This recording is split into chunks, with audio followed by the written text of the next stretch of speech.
All right, so we're here at Glacier National Park today. We're going to do a little podcast. This is technically, I think this is episode 60. So on the Discovering Mount Everest podcast. I've already had her on the show today, or previously in Monterey. Who am I? Shinyi, thank you for joining. I'm a little thrown off by the captivating I know, this is your first views. time hike. Kudos to you. First hike I've ever done, Yeah. and I can't go back because of these views. Now I have a little creek back at home. I'm going to look at it and be sad. I'm going to cry every time I see it because I'm going to think about the beautiful views here. Yeah. So we're going to talk a little bit about what we learned over the past 3 days. So let's start with you. What did you learn out of this trip? I think the biggest thing what I learned is there's no such a thing called competition. Let's talk about why is that. So apparently we're here, we're not even invited to this ultra exclusive mastermind that's specific for private money lending. And I was told originally there was about 70 people getting an invite, right? But when we actually got in, it's because a lot of people didn't show up. Why didn't they show up? They didn't show up because they didn't.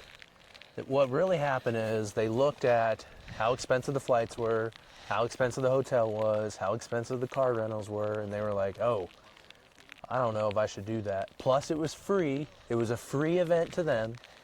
Pace was giving, I don't know, 15, 20, I think it was worth $50,000 just being in the room. Even if it was information you already know, just looking at like how they run a mastermind, professional mastermind, the cadence, the flow, the agenda, everything is priceless. Plus the people in the room, right? The people in the room is where the money's at. A lot of people are very high caliber investor. You're going to a very filtered room.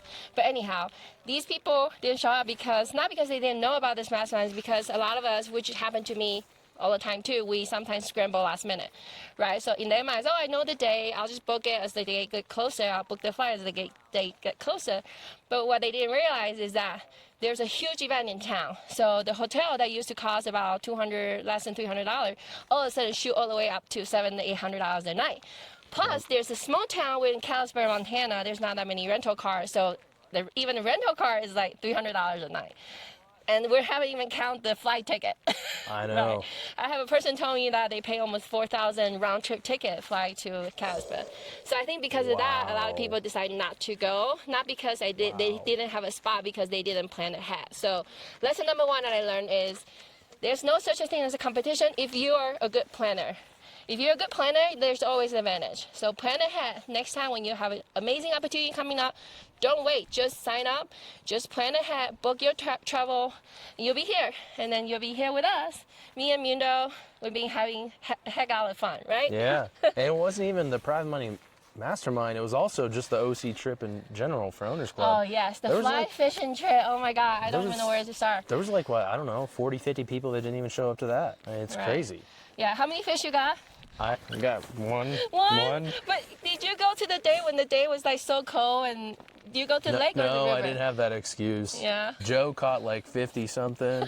So he caught all your fish. Caught 50. Yeah, it was crazy. Actually, we were on the same day, Thursday. Yeah. You were screaming. You were too busy screaming, catching all the fish too. You were stealing the fish from me. I will say that I have the pleasure of saying that I hooked more people than fish I caught. I hooked 3 people. I hooked myself. I slapped myself with the bait. Yeah. And then I hooked Andrea, and then I hooked our guide. I tried to get him a few times. He finally got caught. He caught it a few times. Yeah, it was so much fun. I just kept hooking the fish up like every minute or two. There's a fish on the hook. It was so fun. So fly fishing, if you ever had a chance to come to Montana, highly recommend. Go search for fly fishing. It's so worth it to take the guy with you. They take the boat out with you, get everything set up for you. It's just such an amazing experience. I'm actually thinking about bringing my kids and my husband back here as well. That's amazing. Yeah, the guide was instrumental because the fish I caught, I would have been like, what do I do now? Yeah, it's so fun. And a few of us even cut through trout, right? The cutty, we call it cutty. That's one of the kind, so it was pretty awesome. So yeah, other than the travel, what can we share with the audience?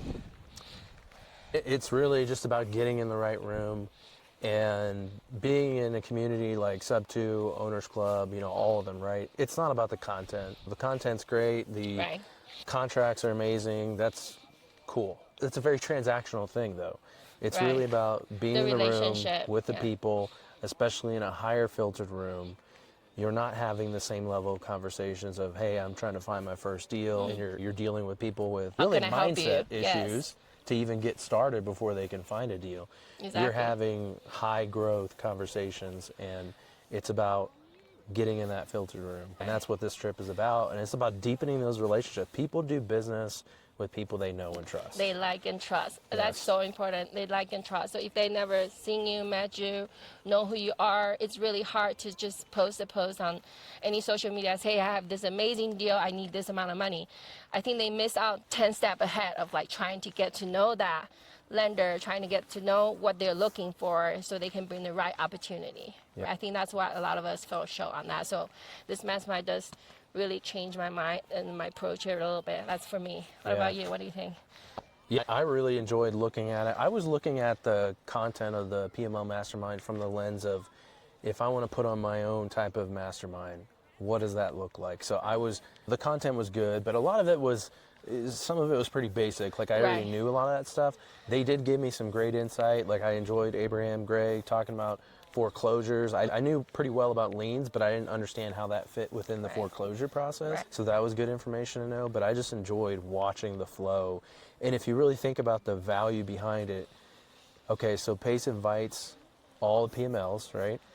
They're coming there to an event, and that whole workshop was PACE and the team pulling the curtain back, showing exactly what they do step by step. And what that does is it sends a subliminal message to all the PMLs that, wow, they are doing so much to protect my money. I'm going to give them more without him ever saying, give me more money. Yeah. He just shows you through transparency, and his team does a good job. And he did the same thing with raising capital. He raised $400K plus, right, on a call. In a call. And never once did he say, invest money with me. He basically just shared through transparency how secure it is investing with him without saying it. Yeah, I'm going to hold for a second, turn down my... You got music playing? Yeah. So I'm going to turn that down so it doesn't mess up my stuff, and then we can continue. Okay. I don't know if it's still recording. All right, I'm going to start again. What a beautiful view. I think your editor can cut off that part. Yeah, no worries. Okay. Beautiful. All right. We're back at it because my phone alarm just went off. Oh. Anyway. I thought it was the ambiance music setting the scene. Yeah, I like how you just mentioned about there's we could do to keep our money protected. It's all about asking the right question, right? So a lot of people are not informed. Like, for example, like the lien, the cost. Buddy, come back up here. Get up here, Hank. Get up there, Hank. Buddy, listen to me. You are to stay on the trail. This is also trail. We have a little kids, right? Yeah. It's a very family-friendly trail. Anyway, so the biggest thing what I learned is a lot of times I say no to a lot of deals that when they come to me, there's no equity. So like when there's no equity in my mind, it's like, well, there's no protection. Oh my God, Oh my what goodness. is that? We need to get this on camera. Oh my gosh, that's like a mountain marmot. Hopefully you can see that. Hi, buddy. Look at that. Holy crap. We Live didn't on the plan for that. podcast. That's pretty awesome. It's pretty awesome. I feel like I need to get some footage of this guy. Yeah. Go ahead. That's so cool. Yeah. Send that to me. Wow. Blow it up, blow it up. Whoa. So cool. The first animal sighting of the day. Yeah. I'm glad that wasn't a grizzly bear, because we would have been thrown off the mountain. We'll probably leave the camera behind because I see ya. Oh, yeah. All right. Okay. I love this roll take of it. We'll just roll with it. Anyway, so yeah, there's so many things that I didn't know. Like, I'm lending money as well to a lot of projects, but in the past I said no to a lot of projects. If they come to me, I run numbers. There's no equity. There's no protection. If there's no equity, how am I going to get out of it if the project fails?